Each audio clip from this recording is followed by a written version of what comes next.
All right. There we are. And I see Jill. It's the JillStream. Welcome to Wire Wednesdays. We will be doing season 1, episode 5 of The Wire. It is called The Pager. And yeah, so it is, yeah. Did you ever have a pager? I did. When for like a couple years, it was like a really short period of time that I had one, and then like moved on to cell phone. It was like 18 years ago. My mom had signed up for like an MCI deal, and they were like, "Hey, we're gonna give you guys pagers as part of your bill." Yeah. And then so my mom signed up for it. I was like, nobody calls me. Why would I have a pager? So it sucked. So at that, but this episode is the 3rd episode directed by Clark Johnson. Clark Johnson, who we will see a lot of in season 5, the final season of The Wire, as the reporter, the editor in the Baltimore Sun that has a skeptical eye.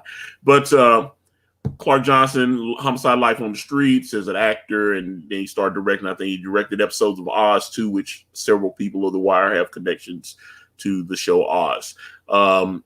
But he directed episode 1 and 2 of The Wire, and now he is back for episode 5. And I think I know he directed the season finale this season as well, but he's directed several episodes of The Wire. But Clark Johnson is back for episode 5. This is also the first episode of The Wire to be written by Wire co-creator Ed Burns. So Ed Burns, who sits in with David Simon, and they come up with the story together. But normally, a lot of the scripts I've seen, David Simon or one of the other writers will actually write the teleplay. And Ed Burns wrote this teleplay. He is actually listed as the sole writer of the teleplay, but the story was written by him and David Simon together, and then he actually wrote it. So the first 4 episodes of The Wire were all written by David Simon. So Ed Burns is he's like, hey, let me take my stab at it for this one. So okay. My turn. So yeah, fire up your HBO Max, but let me run down and do some shilling while everybody has opportunity. If you want to watch The Wire with us, please, we welcome this. And season 1, episode 5. Yes, season 1, episode 5 on like say HBO Max or whatever on demand. If you have the DVDs you might have Blu-rays or whatever. So whatever you're doing, but let me do the rundown. Okay, so we are now, this is the JillStream. We do the JillStream every Wednesday and Friday at 6 p.m. Eastern Standard Time right here on this channel. You can also catch us on iTunes, Spotify, iHeartRadio. And now we are on we're on like 12 platforms now. So but you can find quite a few of them at anchor.fm/Akari Press. And if you feel so inclined, you can actually go to the anchor.fm page, that we have in the description there. And they actually have it set up where people can like subscribe. It's kind of like a Patreon deal. You can like support the podcast for as low as 99 cents a month. What is Anchor? I don't even know what it is. It's like a podcast aggregator because they've got us. Matter of fact, let me see where all they have us, because I moved some stuff over. So I wanted to see, and they were like, we can help you syndicate your podcast to different places and do this and do that. So I wanted to see where all they get, because there were some places we were already at. So we're on Breaker. We weren't on Breaker before. We're on Castbox. Let's see. We're also on Google Podcasts, iTunes, which is now Apple Podcasts. We're on Overcast, Pocket Cast, Radio Public, Spotify, TuneIn, Stitcher, Blueberry, and all these things I've barely ever heard of. Awesome. So there are various ways, but if you go to anchor.fm/Akari Press, it has links to different places where you can stream. A lot of people use Spotify, a lot of people use iTunes. So if those are your preferred ways to listen to us, you can go there and just hit that button and it'll do it. And then let me see. Please acknowledge our good friends over at Planet EJLBN on Facebook. Acknowledging. Yes. So hello, Planet EJLBN. Again, so we're on HBO. Well, I'm on HBO Max, and I know Jill's on HBO Max. I am. And we've got The Wire fired up. I am on the .1. I'm on the static screen. Same here. Yeah, so this is it. So if you want to watch it along with us, if you're listening on one of the streaming services and you want to listen to our commentary about season 1, episode 5, The Pager, please, cue it up there to the static screen. And then, okay, so Jill, are you ready? Yep. Okay, so I'm gonna do a little 3, 2, 1, and then I'll say hit your little 3, 2, 1 contact. Yeah. So okay, so HBO Max or whatever you're listening or watching, whatever you like. Say if you're on Blu-ray, just cue it up, and then okay, so I'm on the title screen for episode 5, and 3, 2, 1, hit your button. Contact is the reason. That was a nice tone to your voice. I like that. Oh, really? Thanks. Every once in a while it works. Every once in a while. There he is. There's Avon. Oh, yes. We see Avon. Avon, his girlfriend, Shantae. He is visiting his girlfriend, Shantae. Okay, so girlfriend as in like side girlfriend? Is he married in this? No, Avon's never married. This is not his. Does he have a main chick though, or he just has? That's the main chick. That's the main chick. Okay. Yeah, that's the main chick. Although I don't think we'll ever see her again, if I'm being honest. Yeah, he sleeps with a lot of girls that work out at the club. The club. Yeah. Odell, is his name Odell? The guy that runs the little strip joint. Yes. I think it is Odell. I'm so bad with the names. Yeah, I was like, but Avon's love life it's not an important factor. Well, you don't really. It's not a thing. We actually only see Avon's personal life a few times on the show. When he gets out of jail in, was it season 3? And he comes home and he's wanting, he's been locked up for about 2 years at that point. He's wanting to get laid. Right. He needs some woman love. Yeah. And he's, Stringer's pretending like he don't understand what's going on and whatnot. And then he leaves and then he pretends like he leaves something and a knock comes at the door. And when Avon opens the door, Stringer has set up two nice young ladies up there for him. Question about what we just saw here. So correct me if I'm wrong, but I assume he is paying for where she's living. That's the point. He paying for that's all beside the the point. But it looked like a pretty nice area. Like we saw those 2 young boys with it looked like lacrosse gear or something. Yeah, it's like she's totally set up in the projects. He's got her set up. He's got her set up in a nice home. It looks really nice. Yeah. He's got her set up in a nice place. He's paying for everything. He's paying for the phone, all that good stuff. Yeah, I just wanted to point that out. Right. So she's definitely a kept woman, and she pays her rent on her back. Oh, sure. I'm not judging her or anything. No, I'm just saying, Avon's at a certain level. He's not going to have. He's only gonna, I guess, walk in filth if he has to. I don't know. He thinks he's, up here. I don't know what I'm trying to say. I'm actually curious because I don't even know if Avon has a place. As I'm thinking about the different episodes of The Wire, I don't think they ever really show Avon living somewhere. He's always just somewhere. Yeah, he's always somewhere. Like even when that's interesting. I wonder if he does have. He has to have. A place, right? But like I suspect he has. So maybe not. Because it's like when he tells Weebay, he goes, "Hey, get this, get the phones up out of Shantae's place." And Weebay's like, "Hey, do you think she's gonna have a problem with us, taking the phone from her place?" And You know what? That probably is Avon probably doesn't really have any places. They're all just under other people's names. Like that's Shantae's place, right? But that's his place. Yeah.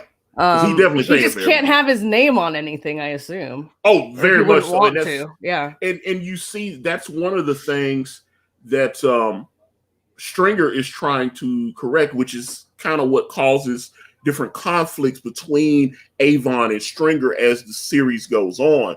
Because I keep saying it, Avon is very comfortable being a gangster. He likes being a gangster. Mm-hmm. He doesn't and want he's in a good position. Yeah. He likes it. In a good spot. He likes being a gangster. He likes everybody. He likes going out there on the street and everybody's like, yo, that's Avon. And his name ringing out. He likes that. He gets what's happening here? Remind me. What are these guys doing? This is Omar with his crew. Okay, that's what it is. And this is actually pretty significant scene for a different reason, because this is the very first time that we hear Omar whistle The Farmer in the Dale, which becomes his. Though that's anybody that watches The Wire knows that The Farmer in the Dale is Omar's song. He's run and hide.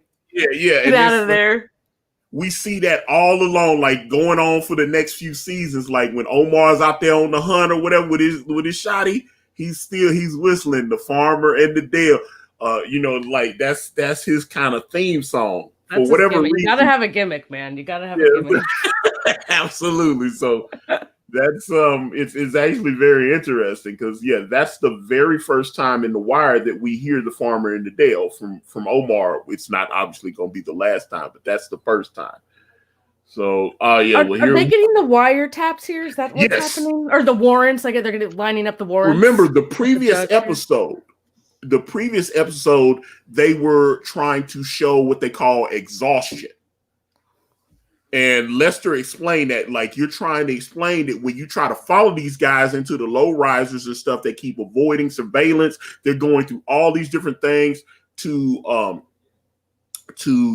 stop you from being able to follow them and track what they're doing. They're using codes. They're using payphones and pagers. So they have to prove that they've done everything possible and it's not led to anything. So now you have to ramp it up. Yeah. And then that brings in the district attorney and the judge and a warrant for a wiretap, which is what Irving Burrell did not want. He did not want wiretaps and surveillance and all that kind of stuff. Remember, it's buy or bust and get the hell out of there. That's the whole point of it. Yeah, we just want to show some numbers on a piece of paper, and that's about it. And there's Omar doing The Farmer in the Dale, and my man just, whoa. Okay. CD player. Man, CD players. That brings me back. Yeah, it's not an iPhone or iPod. Do they still make iPods? Because everybody's phone just does the same thing now. So. I know. I had one for a really long time, like up to very recently, and I accidentally left it in my pocket and put it through the washer, and it was dead. Because I was like, your phone. I even started noticing on some of the later iPods. My buddy had an iPod. He had like an iPod Plus, and I was like, this looks like an iPhone, and he's like, no, but it's not. It's an iPod. I had like a little small one, but for a long time I don't like jamming so much stuff on my phone. Like I'd like to keep my phone as long as possible and not fill it up with I'm guilty. So that's why I kept that iPod for a long time. Like I've listened to all my podcasts and I had all my music on it. So I've got like 1,700 songs on my phone right now. Yeah, like that's a lot. I got a Google Pixel 2. They keep sending me coupon discounts so I can upgrade. So I can get I thought about getting like a Samsung Galaxy 6, I think it is, or whatever, 5 or whatever. Oh, here we go. Oh, I love this. It's Bodie. Boom. Oh, and notice that Wallace is now bleeding. And he's all shaved head, hoodie down right now. Yeah. Oh, I forgot. I'm keeping it down. His is down right now. So okay, you gotta keep he means the show business accurate right now. Yes, you gotta keep the show accurate. So, do you remember pager stores? by any chance? Like you, they usually not it's like, only. Ooh, I want the purple clear one, or I want the metallic gold. Well, we used to go to the mall, and there'd be like 3 or 4 of those places. Yeah. Like, and the kiosks and whatnot. Yeah, little kiosks, and I used to think, I was like, man, because I actually contacted. There was a few years ago, I had talked with a buddy of mine talking about maybe starting a little business or something in the mall, and I checked in with the mall to see how much it would cost to like get space in there. It was like about $2,400 a month, and we have hello Inkwell in the chat. Let me get you hello. Well, hello, and welcome to the JillStream. And but okay, so this is when we start saying a lot of this stuff looks. Now this is a laptop, and then they've got, look at those old computer monitors. I mean, you can tell it's 2001 technology. Yeah, it's old stuff. Yeah, it's definitely old. But it's even for them, it's old too, right? Or is this the new? Well, the quote, that was one of the things that when Burrell went to see the judge, he actually said that they had like their crime lab equipment was like about 25 years old and stuff like that. And we mentioned this because I think we talked about this when Burrell was having that conversation. When we get into season 4, when they're in the public school, all the stuff at the school is old. Yeah. So now this is when, so this is McNulty and Kima, and this is when they're trying to. They thought it was just gonna be straight phone numbers in there. They don't realize like the code, like hello, it's a pager. There's gonna be pager codes or some sort of code. That's the whole point of the pager, right? Yeah, but like, besides not tracking the phone. No, like when my brother was out there doing his thing and he had a pager, you'd hit like he'd give you a code, like hit 14, so I know it's you. You know what I'm saying? Right, It'd be like that. Yeah, but and there was pager language and all that. Yeah, when you but they have their own code. Yeah, they're and their code is, it's actually, when you don't understand it, it's more sophisticated, where you have to jump over the center. It's set up on an old school style phone, like what would be on a payphone. And then you're like, okay, so if you see this number, to get to the right number, you have to jump over the 0. And then if you see this, then you have to jump over that. And then if it's actually a 0, then you have to jump over that. No, it's that kind of thing. Yeah. Like once you figure it out, it's super simple. And it has to be super simple because all of these guys, all of these kids have to pick it up. They have to be able to handle these codes. Well, yeah, and you see, because obviously Baltimore public school system isn't very good, as we're going to find, especially when we get into season 4. It sounds like we're talking about modern day times and stuff, because we're still hearing the same stuff about things don't change. Public school, but remember, this is like from 18 years ago or 19 years ago or whatever. So, but public school system sucks. But there's going to be a scene coming up later. It's not, I don't think it's in this episode. It's when we start seeing how how Wallace and Poot live, where they take care of the little youngins. They take care of the other little street kids. And they're living in that abandoned. Sad. Yeah, they're living in that abandoned, that vacant, with they've got bootleg electricity where they're drawing it from another place, and they're taking their drug money, and then they're like buying like little snack cakes and I was gonna say their meals consist of a juice box and a bag of chips. It's that kind of stuff. Sad. I mean, but he's trying to help the one kid with the homework. It's just overall, it's sad, but he's doing anything he can to. But they're all taking care of these kids and take care of each other. Him and Poot are taking care of like 4 or 5 other kids. Yeah, it's crazy. And he looked like he ain't but like 14, 15 his damn self. I think Michael B. Jordan was only like 15 or so when this show, maybe 16. And so, well, and then it just gets sadder later. And so we see Stringer's telling D that he thinks that they have a snitch because of some of the stuff that's going on. And it's because of the police stuff that they've been doing that he said, oh, somebody's snitching on us. And what's happening? Yeah, what's happening on the street with D and like with Omar running up on him, that actually had nothing to do with the police. It was just dumb luck. Everything's been pretty super random, actually, in regards to all of that stuff. Yeah. But that's what Weebay had told Avon earlier in the episode. He's like, man, why are we being so paranoid? He's like, why are we being paranoid? And Avon's like, so you gonna act like I don't have enemies? You know what I'm saying? Yeah, but it is being reactive to. He's reacting and to escalating also. Yeah, but you have to react to Omar, right? Yeah, you Omar. have to. But they know Omar showing up ain't got nothing to do with the police, right? Omar robs drugs dealers. That's what he does. You know what though? But it soon becomes intertwined because he starts. Pretty soon that will change. Actually, but that's because of obviously Brandon. Yes. Does that happen in this episode? Right now, this episode's pretty kind of. I'd say like exposition heavy, kind of setting up all this wire stuff, pager stuff, phone stuff. They're like getting their systems in place and whatnot.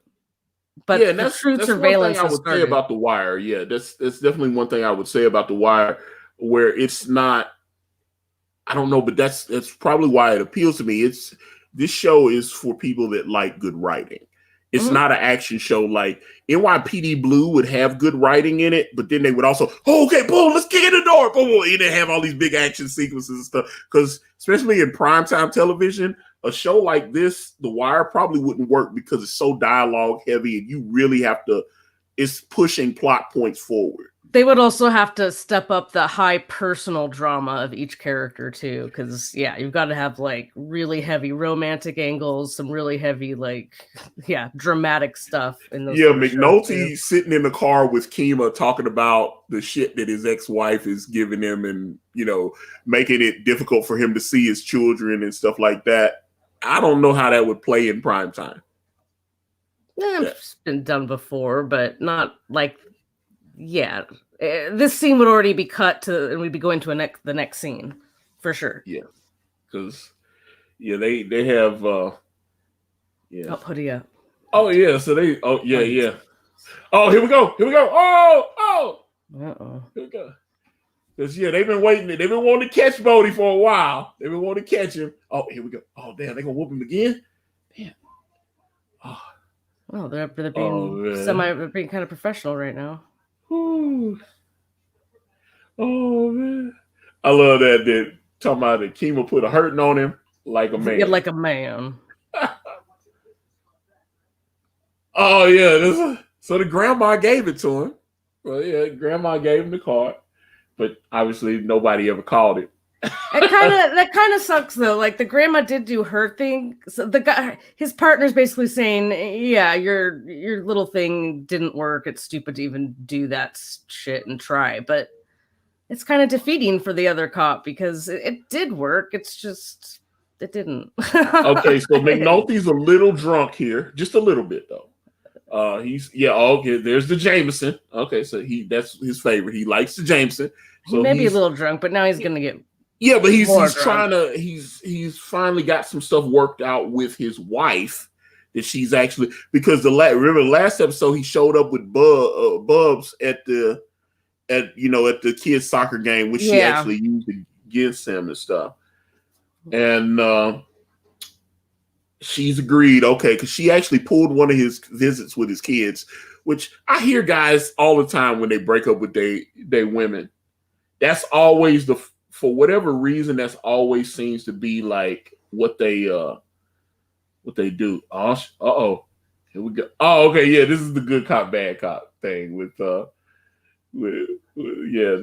Carver and Bodie. Yeah, so oh man, always love good cop, bad cop. But but no, like I said, McNulty he worked it out with his wife, and he's setting up his. I think he went to. They mentioned IKEA a lot on the show, or whatever. So he went to like. It must have been some kind of paid placement or whatever. But yeah. So he's he got his IKEA set up, and he's getting to check it out, to set stuff up to see his children finally. his Well, two yeah, boys. you can't really blame. I'm sorry, but he didn't have furniture in the apartment. He's drunk all the time. I think his wife has reason to be concerned about dropping the kid off. I'm He sorry, was but drunk give when he me a was with fucking her. break with that shit. Like, He didn't. yeah, He where's, didn't. come on, get your shit together if you want to see your fucking kid. That's on Yeah. him. I see. There you go, talking sense, and I'm talking to the guys out here. It's like I'm hey, talking about this specific situation. She didn't do anything wrong. Look at how he was living. Come on. He was cheating on her, and that, but that doesn't have anything to do with the kids necessarily. So but that's why I didn't even point that out. Like that doesn't even have whether it doesn't hurt the wife's mind or not isn't relevant to me. We got Bodie. We got Bodie getting real greasy with Carver. Oh, here we go. Oh. That just shows such an insecurity on Carver's part. It's like some dude tells you to suck his dick and you go off that hard. Settle down, dude. Settle down. A 16-year-old. No. Oh, now they just. Well, that's the point. Exactly. That's the point. It's like really, he's doing it to goad you, and now they just beat his ass. Those two guys are so like not. Oh, smart. I love this scene. This is kind of where. Well, yes. Where we have D'Angelo with his girlfriend, his main girlfriend, baby mama. And he takes her to the white side of town to have a fancy dinner. So they're, and as you notice, I actually like the way that the whoever the casting director is, they cast this the way they would try to cast this scene now. You notice there's not very many black people there. When they look around. Matter of fact, when they came in, I didn't see any black people besides them. That's intentional because of course they're trying to show that there's somewhere where they're clearly in Baltimore. Remember, Baltimore is predominantly black city, but this side of town where they've said repeatedly the white people either moved from places, like when the black people moved in, the gentrification or reverse gentrification, they've moved on. You know what I'm saying? They move either out to the county or they move to the suburbs of Maryland and then just work in Baltimore. Mm-hmm. And then, and then those black people move in and whatever happens at that point. But yeah, D'Angelo, like I said, I love that because now they would be like, though I've noticed when I watch television now, they go so far trying to show that they're including everyone. They go, oh, let's make sure we got an Asian in there. Oh, and the way the way the Wire did it, they was like, okay, he's on the white side of town. When they walk in, they're the only black people in there or whatever. Or maybe they're not going to do that in a scene like this. They're specifically trying to show that. I mean, to say, I'm saying in a modern show. Sure, but I don't think if the point of the scene is that they're like, fish out of water, so to speak, I don't think they would just shove people like, I don't know. I think the way they do modern television, I think they would. I think they'd be like, oh, we got to make sure everybody's there. It depends on the show. Yeah, but that would just make it not a good show writing wise. Because then there's very few shows that I find now that are so well put together. So okay. Well, yeah, there's so much. It's just a flood. It's just a deluge of shit all the time. You have to really sift through it to find anything good. I mean, mostly everything sucks. Let's be honest. So yeah. Oh, I love those little crumb picker uppers. Those are like my favorite thing. I have been to a restaurant that used those. It looks like, I swear I've seen him on something else. The waiter? Yeah, the one that just gave him like the little. Yeah. Okay. So they're looking around. Okay. So. Yeah. Yeah, it's just rich old white people. It's like, there's a black lady right back there. This is just like the corporate part of town. Like people that are making a lot of money get off work going to this restaurant. That's kind of the vibe I get. Yeah. Like like I said, no, and that's absolutely right. From both perspectives, kind of like from the racial issue, but also the economic issue as well. At least, yeah, but that's what I was saying. Like, if they were doing this show in 2020, and they went in that restaurant, they would go out of their way instead of, like I said, the casting director did very smart here with the extras in the scene because it's supposed to feel like Dee and his girl are out of place. Right. So I would say they went out of their way to make sure that it was like all white people in the background. What's the difference? Because like we're trying to put something forth, narratively through this scene. So it wouldn't make any anyway. But that's why I was saying I feel like it like if you do The Wire in 2020, they'd be like, okay, we got to put a Native American in here. Yeah, see, I disagree with you. I don't think they would. I really don't, Antonio. I don't know. Because everything I watch is so woke now. This show, well, it wouldn't be this show. It wouldn't be this. If you say like if they made The Wire now, I don't think those two people who made the show would do that because David Simon, Ed Byrne, that wouldn't make any sense. Well, I don't know. David Simon is very smart. Matter of fact, he's got something. I think he's got another show that's about to come on or something. Oh, really? Yeah, I thought I saw that they were. He had on the main network show, or I have to look on his IMDb. I could have swore he was producing something because I know he had The Deuce that was on HBO and that ran for 3 seasons. It was good too. The Deuce was really good, and the guy that played D'Angelo was on The Deuce as a cop. He had a lot of people that had been on The Wire. Method Man, who had been on The Wire, was in The Deuce. The guy that plays Slim Charles, beginning in season 3, he was on The Deuce. So yeah, he reused quite a few of his actors.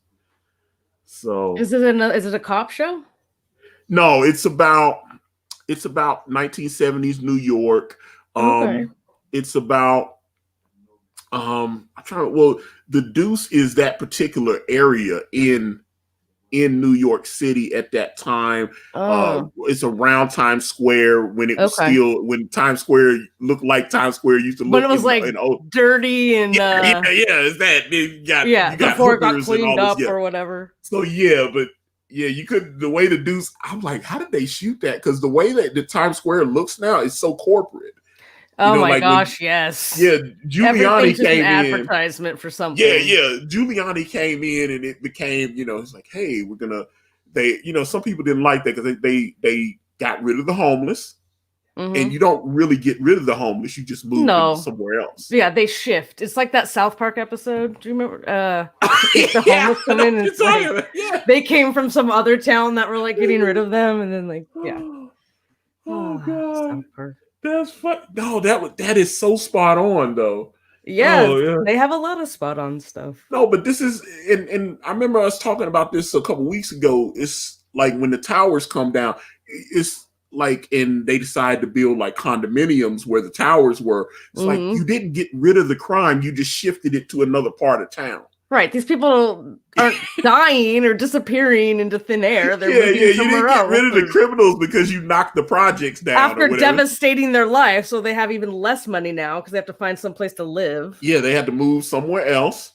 And then, they didn't just automatically stop being criminals or poor. And guess how many of those people don't have a car to be able to move somewhere. Yeah, so that's it's not perfect. So easy to relocate.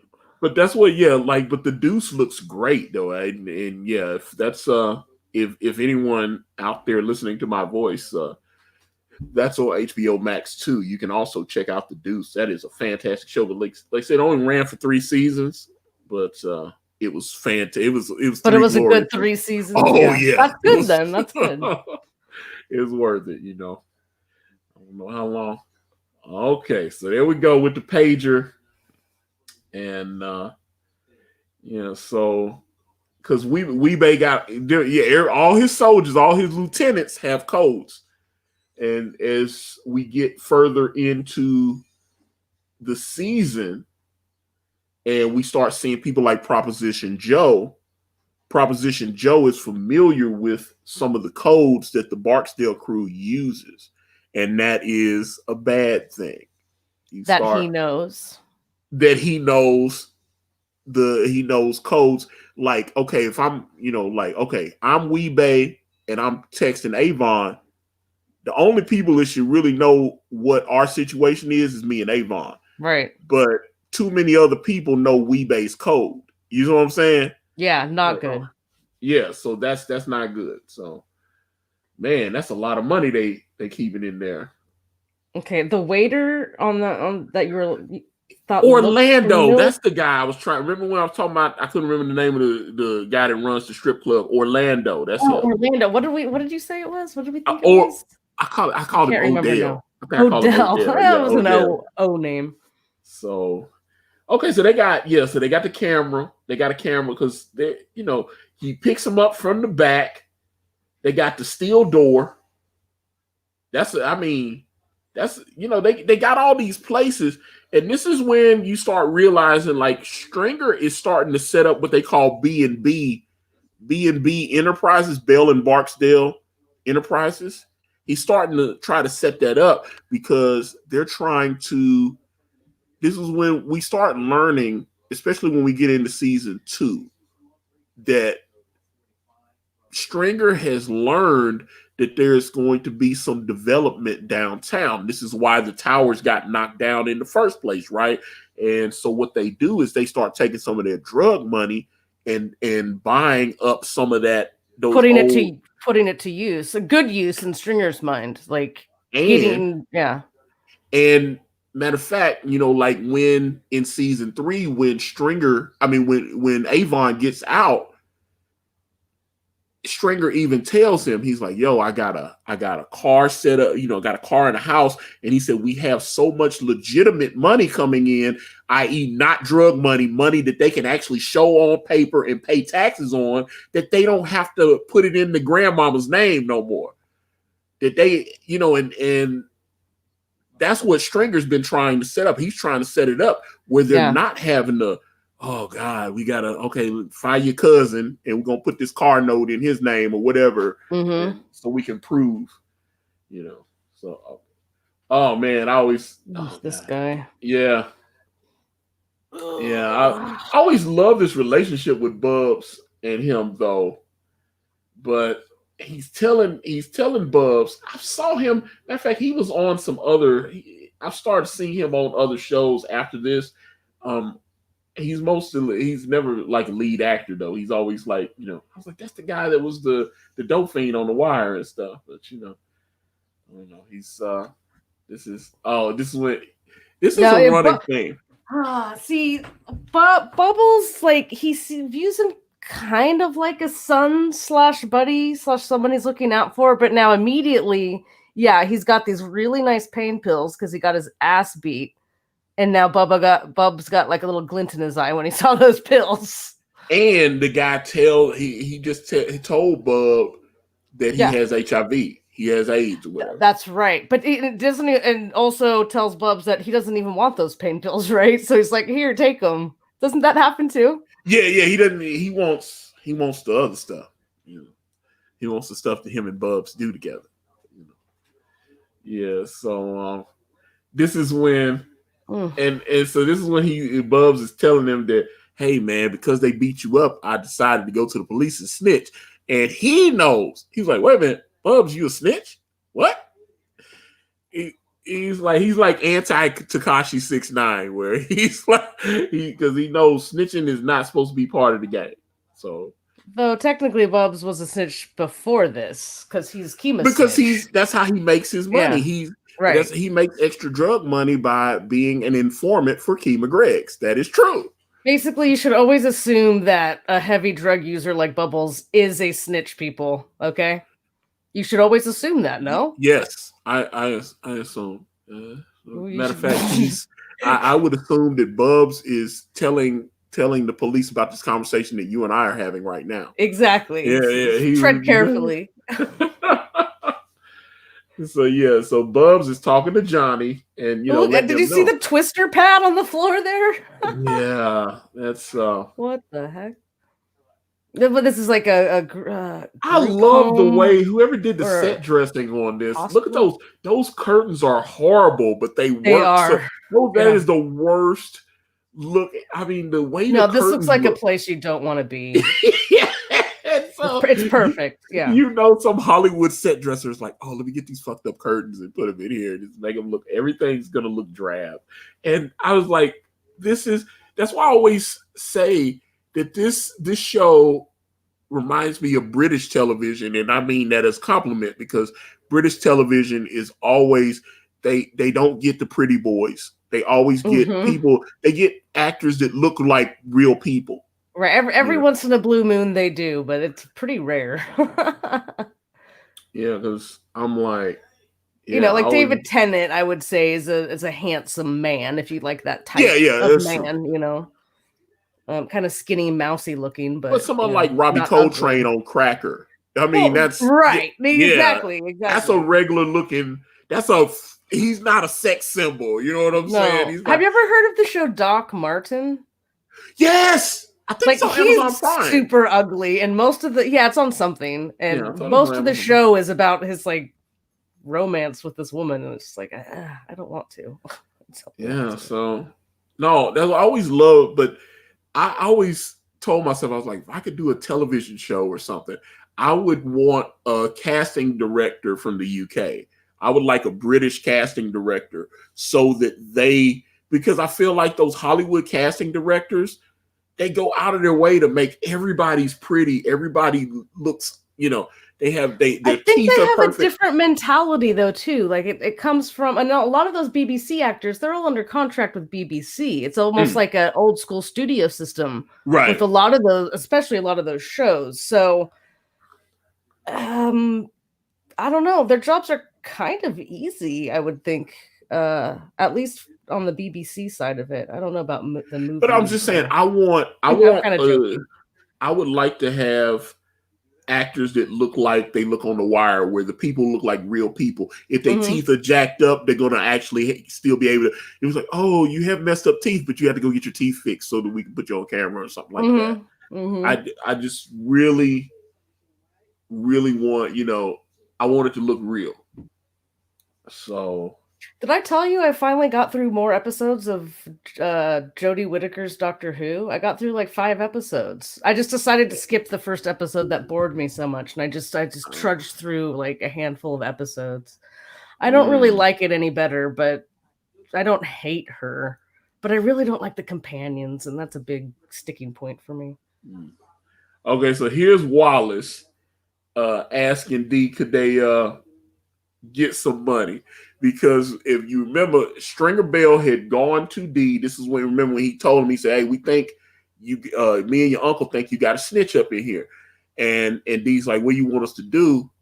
And he was like, tell them that you ain't happy with the work they've been putting in and tell them you ain't going to pay them. And D was like, if you don't pay people, they ain't going to work. He's like, these people in the game, you think they just going to go start flipping burgers at McDonald's? Right. They're not going anywhere. Yeah, they're not going anywhere. And they're still going to be sitting out in the courtyard on the couch or whatever. Yeah.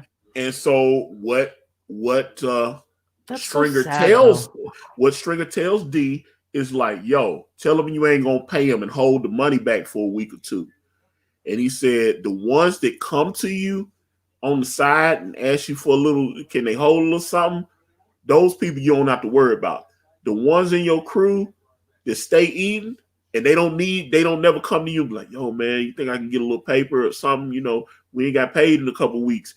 Those are the people that were probably getting paid off to snitch on y'all and give out information and stuff. So they have extra money in their pocket, is what you're saying. Because they're stealing, and so this is when that's what so Stringer tells him. Stringer tells him, hey, if the people that don't come to you, those are the ones I need to know about. And this is the dead woman's friend from the last episode, the apartment they were in. Okay. Yes. Like, who is this woman? Yeah. Tap, tap, tap. I was like, which I love that episode. Such a great scene. And okay, so this is when, and this is a big red herring here. Spoiler alert. This whole show is spoiler alert, Antonio. Yeah. So this is. But it's so perfectly set up. This is a red herring that you really don't see coming until the later episodes.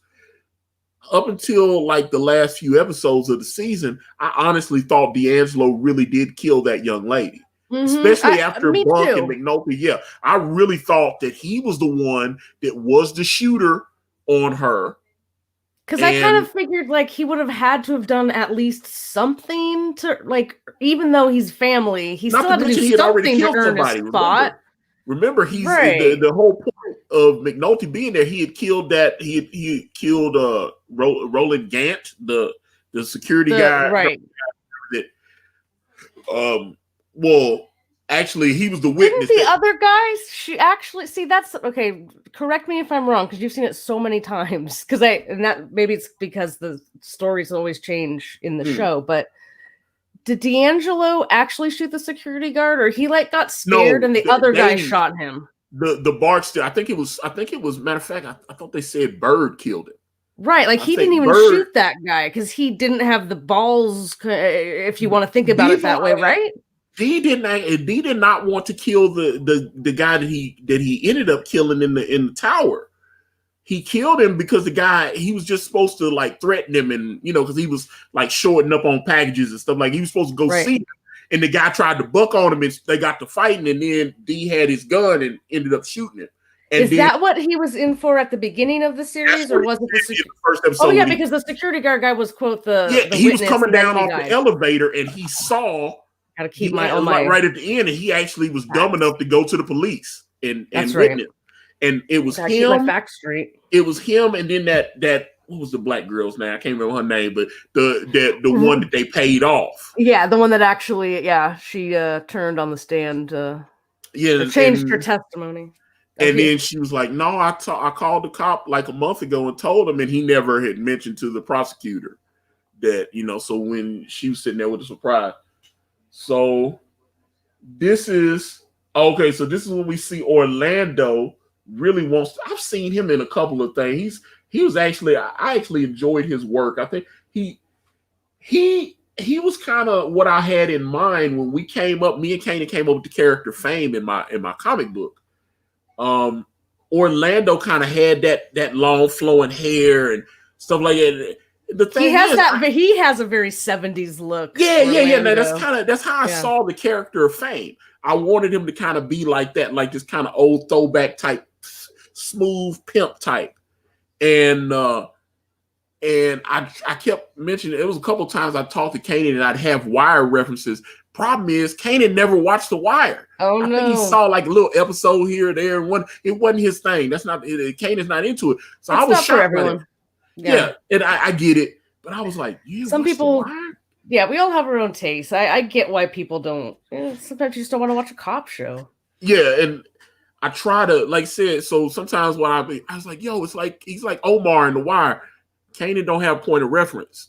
You know what I'm saying? He don't understand what I'm saying. He could Google it, though. But like Demetrius, like I'm working with Demetrius Miller on the Fame book, and if I say, oh, he's kind of like Omar in The Wire, oh yeah, he knows. He's watched The Wire. He understands what I'm saying at that point. So it's two different and both extraordinarily talented artists, of course. But Kanan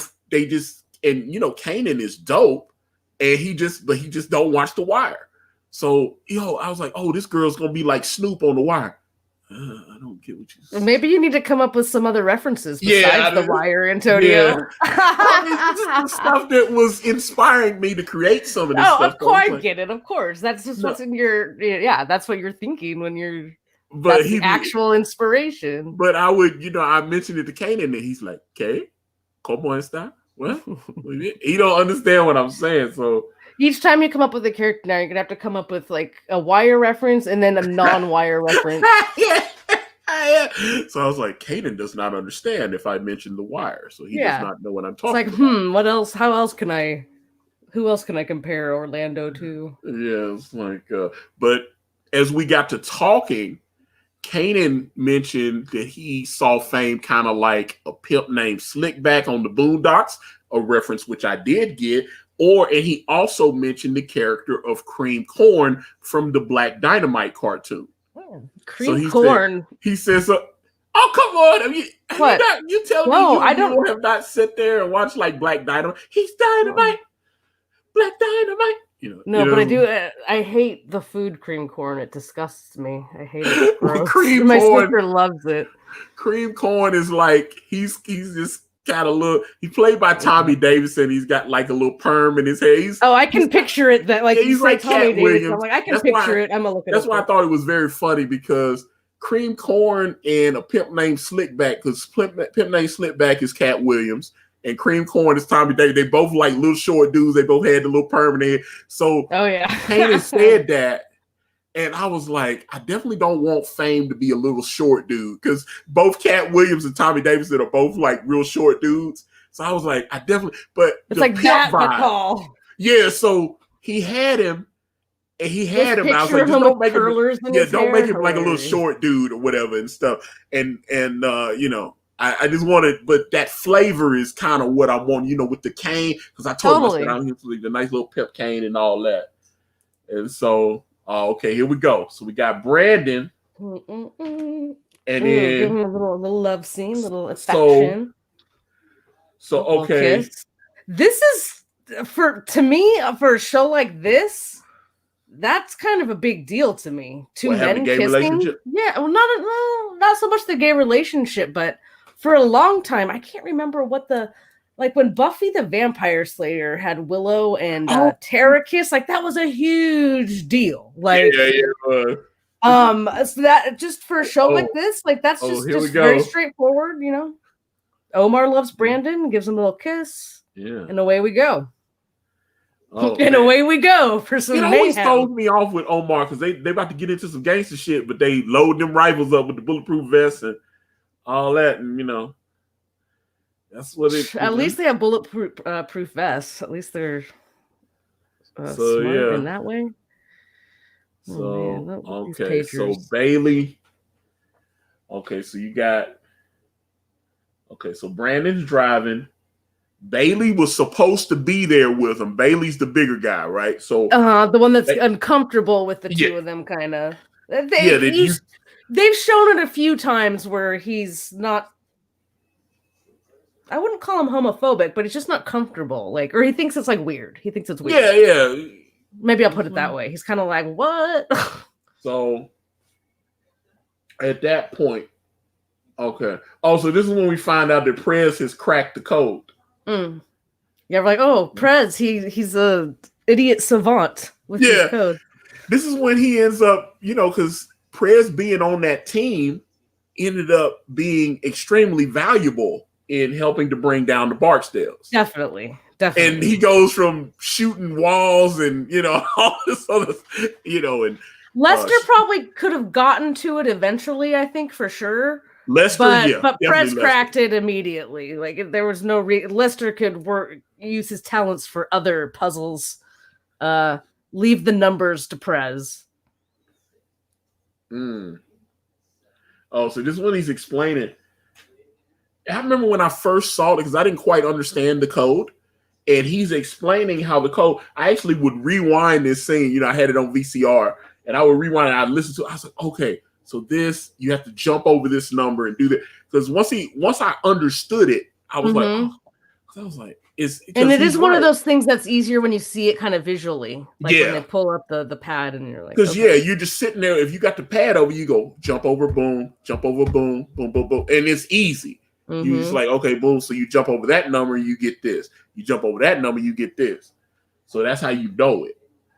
And it's not that hard to figure out because you should have your pager with you, and then you're calling on a payphone. So you just like, okay, that's a 5, jump over, boom, 7, jump over, boom, and you figure it out, and that's how you get it. So. They're visiting Avon's brother. Uncle? I can't remember who the family member is. You got Stankum. And no, this is Avon's older brother. Okay. Yeah, this is Avon's brother. D'Angelo's uncle. And he's, you know, this is one of those scenes where it's like, here, this is one of the many consequences of this life. Have fun, D'Angelo. That's kind of what I take from this scene. I feel like that's what D'Angelo's thinking. Like, I don't want to be him. D'Angelo don't like coming out here, but Avon feels like it's important. He's like, this is my brother, and even though it's uncomfortable for me to come visit him, he's laid up and he's never gonna wake up, and I've got to go see him. And like I said, D'Angelo feels very uncomfortable. I love this line. He's like, "Does he scare you? He scares me." Oh man, I love It this. should scare you because it could be him lying there in at any moment. Avon too, really. Right? He got shot, right? I mean, he's in this position because of the violence, no? Yeah, I'm trying to remember. He took a shot directly to the head. Yeah. He took a front cranial. Oh God, yeah, that's crazy. Yeah, see, I love that. He's like, "Does he scare you? He scares me." But I love when he first sits down and he starts talking to his brother. He goes, he's letting them know. He's letting D'Angelo know that his older brother used to talk all this shit about him not being prepared and blah blah blah blah. He used to talk down to Avon, and then he caught the bullet. Right. And he was like, "You used to talk all that shit back in the day. You didn't see this coming, though, did you?" Well, sometimes being prepared isn't really always the answer, especially in this sort of life. You're still going to end up maybe with a bullet in your head. That's why you can be as prepared as you want. Right. And that's why you always hear them say the bullet ain't got nobody's name on it. Right. You don't know. It could be your day tomorrow. You can walk out the door, especially a stray. You can, matter of fact, as we go, you start spraying bullets around, people are going to get hurt. Like, yeah. I think we have it. I think it's next season where the little black girl gets killed, and she was up on like the second or third, I think the second floor of her building, and they had like drive-by bullet that's protocol. Not fair. That's not fair to her. You actually see the mother, like when the people start shooting, she takes her kids and puts them in the bathtub and stuff. They get in the bathtub and duck down in there because they know that the stray bullets can come flying through. And somehow, I guess her daughter had gotten shot before she was able to get her in the tub. And then so when she raises up off of her and pulls back, her daughter's sitting there with a big, her chest is bleeding out and all that. And she's like, oh, she's like freaking out because her daughter. But yeah, and this is it's crazy. Oh, okay, so they rolling up on Omar. Now this is the Barksdales have killed Bailey. Omar and Brandon, because they were talking shit about him because he was supposed to be out there driving around with them. They was looking for people to rob, and it was supposed to be Brandon, Bailey, and Omar, and they was all going out there to rob people, right? Right. But and then matter of fact, Brandon even said to Omar, he's like, Bailey's a damn dope fiend, because that's what he uses with his cut of the money today. He'll go out there and give it to the drug man. He worked for the drug and he's putting it back in the system. I remember there's a documentary that the Hughes brothers directed. It's called Pimps Up, Hoes Down. Not Pimps Up, Hoes Down. It's called American Pimp. I saw Pimps Up, Hoes Down. I love that too. But American Pimp by the Hughes brothers, they directed Minister Society. And it was did that come out in the early 2000s? Yeah. And there was a guy named I think his name was Rosebud in there. Rosebud with 2 D's for a double dose of this pepper. And he would talk about that he never liked putting his girl, because some of the girls, they had some hookers in there, and they was talking about some of the pimps would try to put you on drugs and stuff so it'd be easier to control you. Right. And Rosebud was dropping game. He was like, I don't like using drugs, because he said then you working for the drug man. He said the girls supposed to be turning tricks and giving me the money. I don't want to be giving the money to the drug man. Right. So he's like, I don't want to give the money. I like to keep the money. I don't want to give the drug man the money. Yeah, so, Butters would never allow that to happen to his hoes. Yeah. Have you Butters on South Park? Anybody? Yeah, I love, yeah. Matter of fact, they got, except for like about 3 or 4 episodes where I think they had done some stuff about Muhammad or whatever, all the episodes are on HBO Max. Yeah, so. Yes. There are some things that just, we can't get past that. Yeah, they took it even in our country, we can't show whatever religion. Don't get me started. So this is when Omar first drops that little tidbit out, because they just told him he just dropped a little tidbit out there about Bird dropping Gant, the witness. Okay, so this is as you were saying before, this is obviously outside suburbia of Baltimore. There's like white picket fences where McNulty's ex lives. Yeah. And I assumed he lived there before. This is the home that he got put out of. Yeah. Right. The home he did not deserve.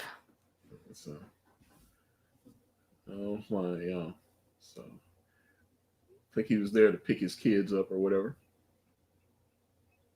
And for whatever reason. Now, Lester's actually putting in a little bit of care now.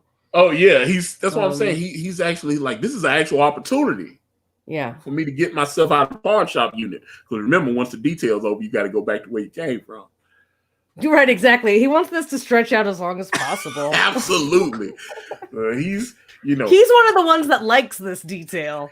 Yeah, well, and see, that's why most of them do at this point, but see, that's why I had mentioned people like Sn1 and stuff that don't necessarily like the legwork part of the investigation, where you're having to go through business records and look at phone records and all that. That stuff's boring. Prez likes that stuff.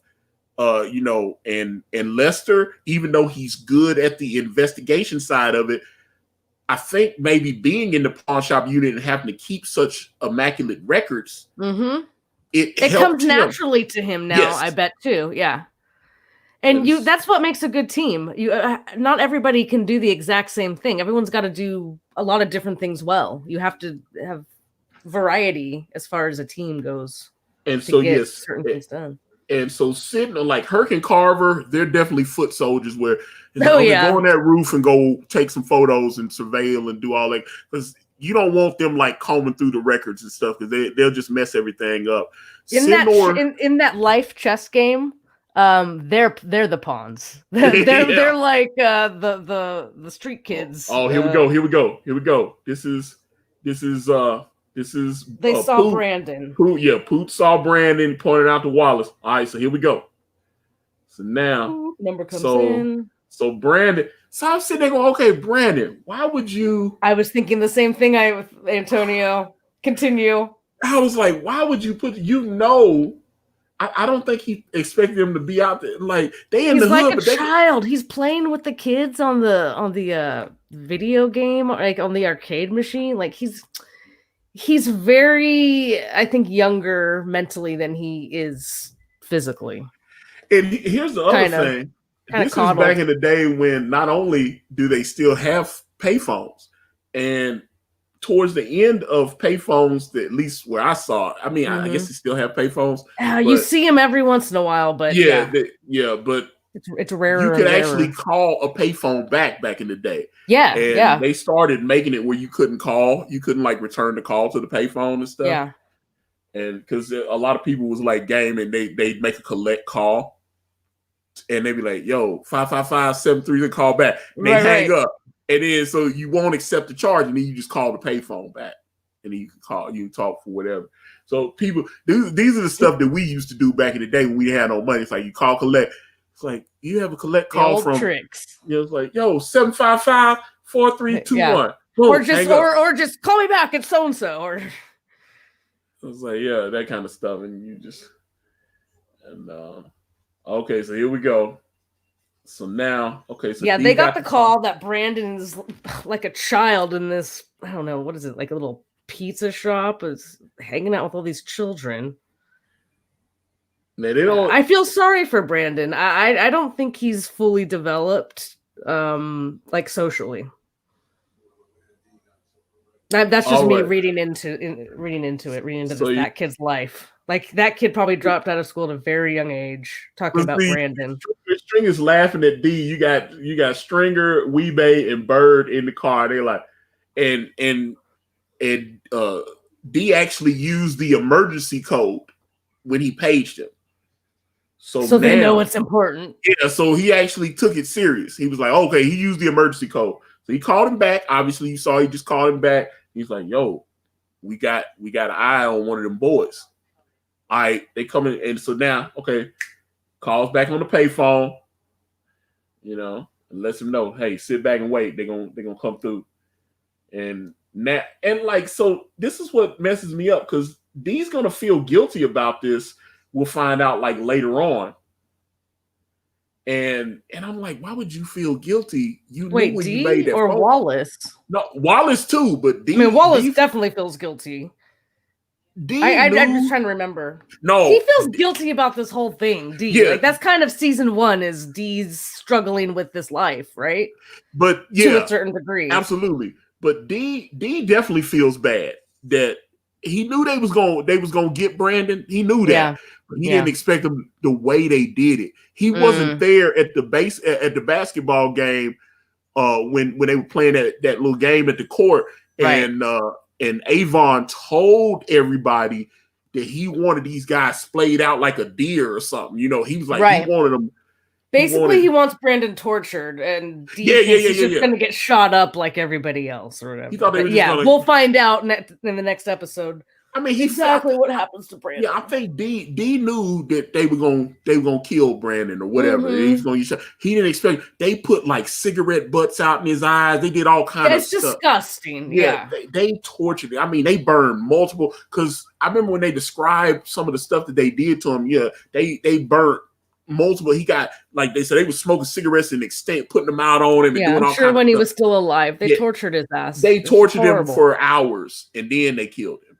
Just for being Omar's, well, he's part of it, but also mainly for being Omar's boyfriend. So I'm very much looking forward to episode 6, which let me find. Yeah, what's it called? It's called The Wire. It's called The Wire. Yeah, episode 6 is called The Wire. So, what do you know? Yeah, so I'm really looking. It's important because I think episode 6. And like I said, there were no, it's like all these episodes, this entire season, I thought every episode was strong. It told a very tight, well-paced story. Even the exposition had a meaning to it. So like that whole thing. So can you imagine if this was like a regular series that had like 20-something episodes, the lame twists and turns it would take? Or like we'd go into the DA's life more and that would be like torturous.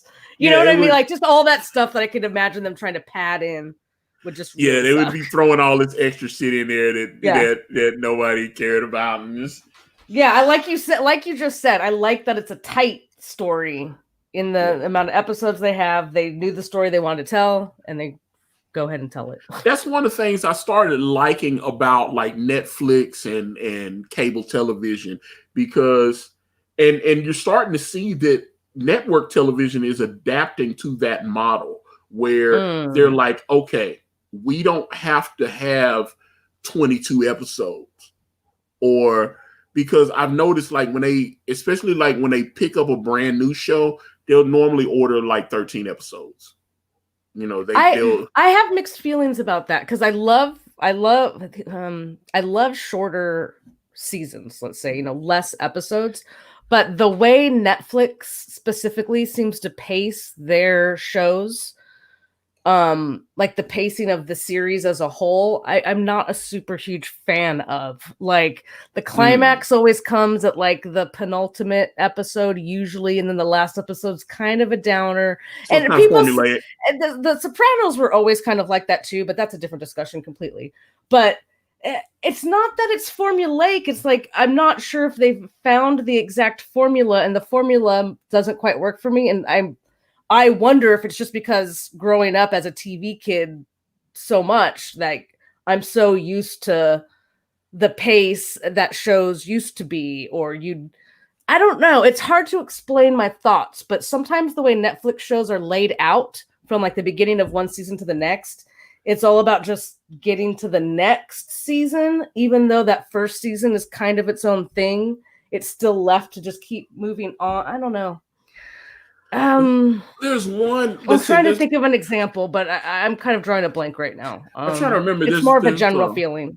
I've watched a few shows on Netflix. There's one, I think it's called Sex Education. It's got Gillian Anderson in it from the X-Files. Okay. It's over, and what's the they're all it's a British show because she doesn't even live in the US anymore. I think she's been over in the UK for like 14, 15 years now. And that's why you see her on like shows like I thought she was on like Prime Suspect and different. She's been on. She had some other show like that, but it's not where Prime she was like a Suspect. detective and all this. And she was tracking down a serial killer. They had all this. Yeah, they I didn't did. really like Matter it. of fact, she did a show with the guy from 50 Shades of Grey. I don't know. Yeah, she did. She did a show. It used to be on Netflix. I can't find. She was the inspector. And the guy that played Dorian Gray from 50 Shades, he was the serial killer. And then she was like, I think he had feelings for us. You know, it's typically the serial killer falls in love with the woman that's investigating. Oh, you're talking about The Killing? Hate that. Is that the one? That was the Gillian Anderson. I hated both of those shows. The Gillian Anderson show, I remember I didn't like. And then there's some other show called The Killing, where basically the rapist is kind of like a character that's made to like feel sorry for. And I couldn't like. And then you get, and I think they even did the thing where she's moving on to tracking down another killer that's even more dangerous. And then the first killer has to help her to catch no. It's that kind of thing. Yeah. You see that's a TV trope, like because that's actually a couple weeks ago we were talking about Prodigal Son on Fox, and that's the thing. The guy that's the criminologist or whatever, the profiler, his father is a serial killer, and then he finds a serial killer that is clearly a copycat that is trying to recreate some of his father's stuff. So of course he has to contact his father so that he can't quite crack the code with this guy, because he's like, this guy looks like he's copying, he's mimicking some of the things that my father did. And so the best person to get into that mindset that I could talk to would be my father, who I haven't talked to in like 20 years or whatever. So he has to find, which his father had been trying to contact him, because if I'm not mistaken, the daughter had maintained a relationship with her dad, although they made it, his sister was like batshit crazy too. And so I'm trying to think, was the sister the serial killer? Because it was like, I don't know. Oh God, I don't know. That sounds like it would make it even worse. Like, they had started setting it up where it looked like the sister was kind of eccentric and crazy, like, because she kept the relationship going with her father, and the son, you know, he was with Lou Diamond Phillips, and Lou Diamond Phillips kind of became his father figure because he stopped Lou Diamond Phillips from being murdered by his father. And so, yeah, the whole thing. No, please finish, Antonio. No, I was just saying, so it just seems like I could have swore they did that on The Killing as well, where, you know, she's not pursuing him anymore, and then the new killer that she has to track down is like even worse, and then I probably stopped watching at that point, because then it's like, no, I thought he like faked his death, or he had gotten away somehow, but he was still like keeping an eye on. It's like Clarice and Hannibal Lecter. Is that that's the really it's Hannibal Lecter and Clarice, you know, where he's like, you know, Hannibal is obviously a bad guy, but he seems genuinely concerned for Clarice and wants to help her. He's a terrible person, but he's still a good mentor. Yeah. I thought of a Netflix show that a lot of people like, but and I did like it to a point. That Jason Bateman show, what is it, Ozark or the Ozark? I have friends that love that show. Here's it's just the example of what I was talking about, like that I thought of, like that show. It's like every episode is kind of a ramp up. It's like and then we get to the end, and like it's like the tiniest release of a climax, but then the conflict just like starts immediately. So like it never feels like you get a release. Like it's just a lot of, it's like build up, violence, crazy stuff. No real release or satisfaction of any kind, and then we just kind of continue with all the same stuff, and that's annoying to me. So okay, that show that about the serial killer with the guy from 50 Shades, called The Fall. Okay, it's called The Fall. It had 3 seasons, and And of course, Jillian is talking with a British accent because I've noticed all her shows now she talks with a British accent. But I was like, okay, I understand she's working in the UK. And well, I think that is her real voice, Antonio. That's her real accent. she's not from the UK. I thought she was. I thought she was Canadian. She's lived there long enough that it's become like a Madonna thing. Oh, okay. Probably. Madonna was clearly putting on though. So I was like, well, what I mean is sometimes you pick things up, but she's from Chicago. Oh, okay. Oh, she just turned 52. Why did I think she was pretty? Oh, she just turned, oh my God, is it just yeah, she turned 52 on the 9th of August, right? And they had this photo circulating of her. I think she was like out on her balcony with a cigarette or something like that. Yeah. She was wearing this very revealing top. Yeah, well, I'm at my house on my balcony, I wear what the fuck I want to wear. Right, but she was so hot. Oh my God. Oh, well, great. I mean, she's 52 years old. I mean, her.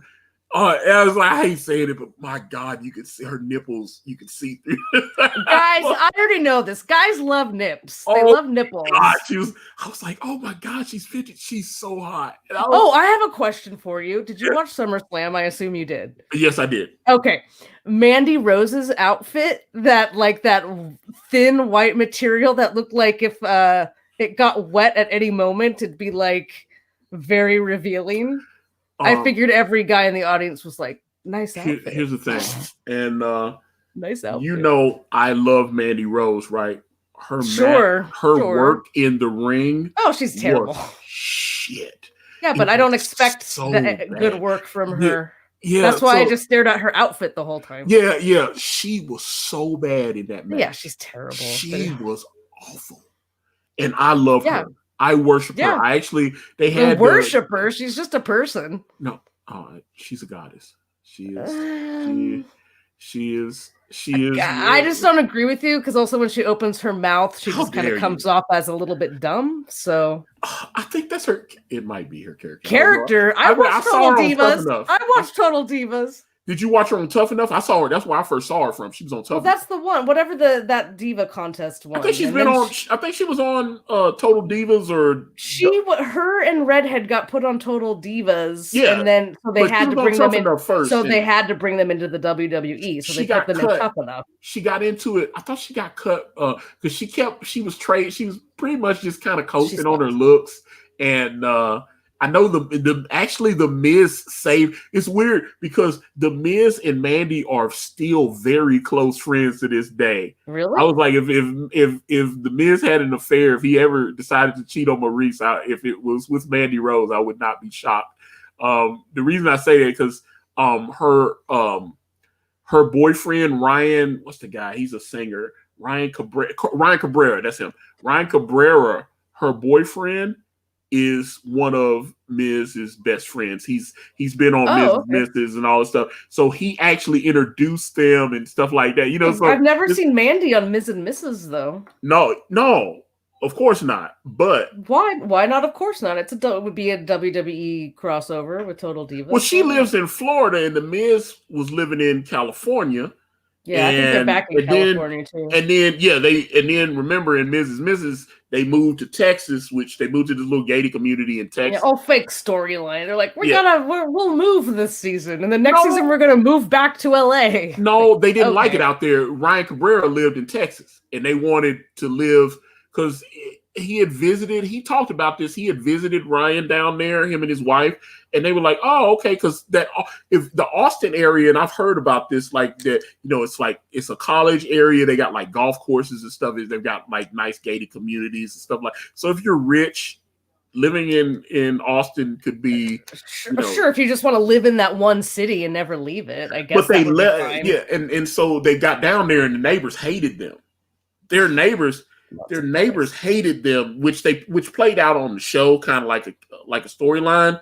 But there was really stuff that was being posted on social media about them being there, and their neighbors really did not like them. And they were like, these people don't like us, and we don't like them. And so they were like, if we can get back to California, let's just do that.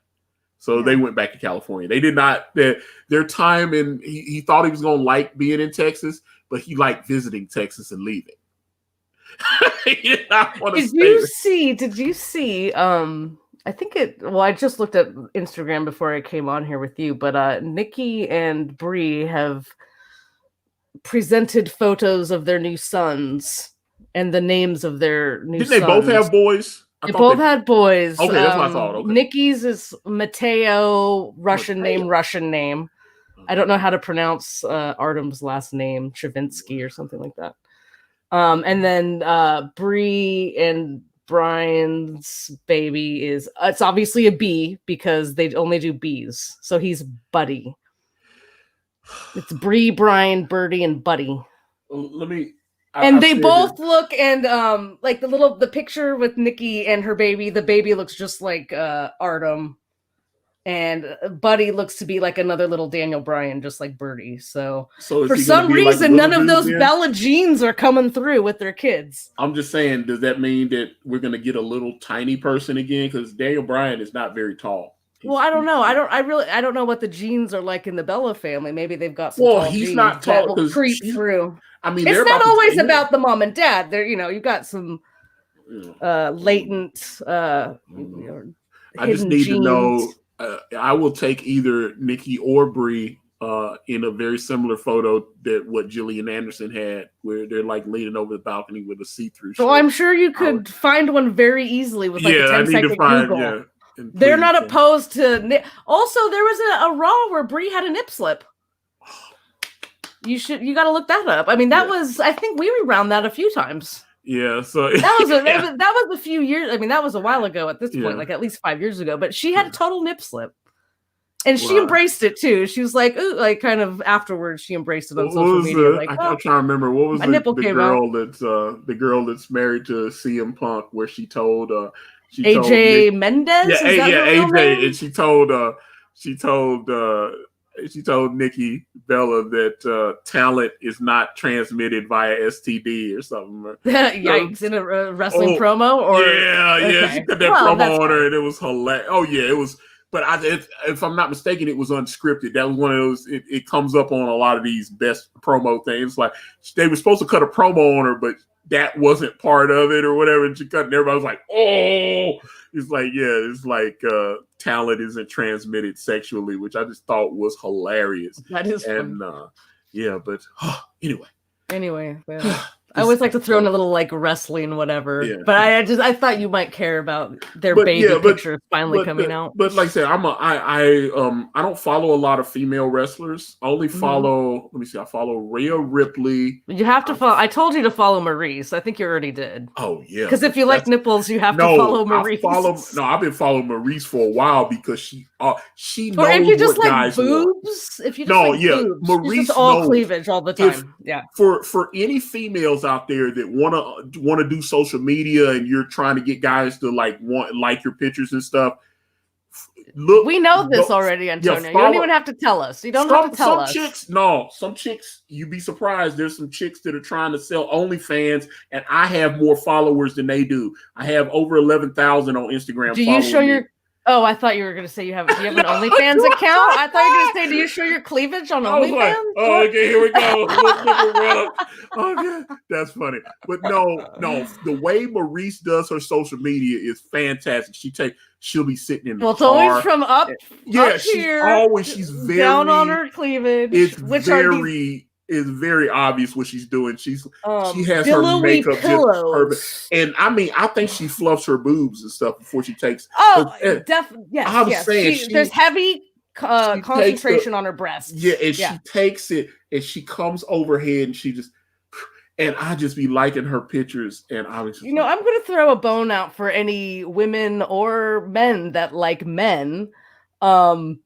This isn't even a thing like that turns me on or whatever. But if you want to see something similar, follow Finn Balor because you'll find plenty of crotch shots with that man. I actually think he loves thrusting his crotch. In your face. I think I follow because I was a Fergal Devitt. I was a fan of Fergal Devitt, also known as Finn Balor, the Prince. But man, since he went back, his work in NXT has been better. But I just don't enjoy it. I don't know. I thought he was going to be a big star in WWE, and now he's in NXT. Yeah, I never thought it. He's a small, he's skinny small. white dude that wrestles. Like I just never thought he's a good wrestler, but they're never gonna do anything. But also, he has an accent. They hate accents. They don't even like Southern accents. Like the fact that AJ Styles is talking at all is amazing to me. That they even allow him to do it. I don't enjoy Vince AJ hates Southern accents. He hates I enjoyed him in when he was in TNA and everything, when he was constantly like one of the best in the world and all this. Yeah. He's not bad. It's just, he's incredible. Vince has a weird thing with people that don't talk like him. Well, anyway. But yeah, Maurice, Mandy Rose. Oh, that's another reason that's why I followed. I'm on TikTok now. TikTok. I noticed that. What is this crap? Oh, we'll have to talk about that when we get off the air. Do we have to? I hate memes and shit. I know, but I'll explain. I understand, but there's a method to my madness. You have to trust me. Okay. I love you. You know this. But anyway, let me do the rundown. Yeah, wrap it up. Okay. So again, JillStream every Wednesday and Friday at 6 p.m. Eastern Standard Time right here on the Akari Press channel. And of course, you can catch us on iTunes, Spotify, iHeartRadio. And of course, please go to anchor.fm/Akari Press. And if you got an extra 99 cents and you feel like you might want to sponsor us for $1 a month, I don't think that's oh my God, that's outrageous. That feels like a lot of pressure though. $12 a year. That's a lot of pressure. That's a lot of pressure. 99 cents. Okay, so there you go. And of course, a shout out to our good friends over at Planet EJOBN for holding us down. Got some Wire fans over there. If you are watching on any other platform, it is youtube.com/Akari Press. You want to come and hang out directly in the chat. Of course, Jill and I will be back on Friday. We will be back for Friday's JillStream. Any plans? I don't think we have any plans yet. I had an Okay. idea I want to talk to you about when we get off the air. And Jill, is there anything you want to say before I close this bad boy out? No, thanks for listening to our nonsense. Yes. See you on Friday. Yes, we will be back on Friday. Of course, Facebook, Instagram, Twitter, right here on YouTube, all at Akari Press. AkariPress.com takes you the brand way of the gun. We are getting very close. I think we're less than $400 away from cracking $29,000 on Indiegogo, which is awesome. Thank you, guys. And let me see. Oh, yeah, Amazon, Teespring, links are in the description if you want to wear some of those fancy merch designs that Kanan has come up with for you. I'm actually wearing a Thor design done by my good friend Elliot Fernandez, Jerkmonger on Instagram. He's got 132,000 followers because he's so awesome. And the JillStream is over. Bye.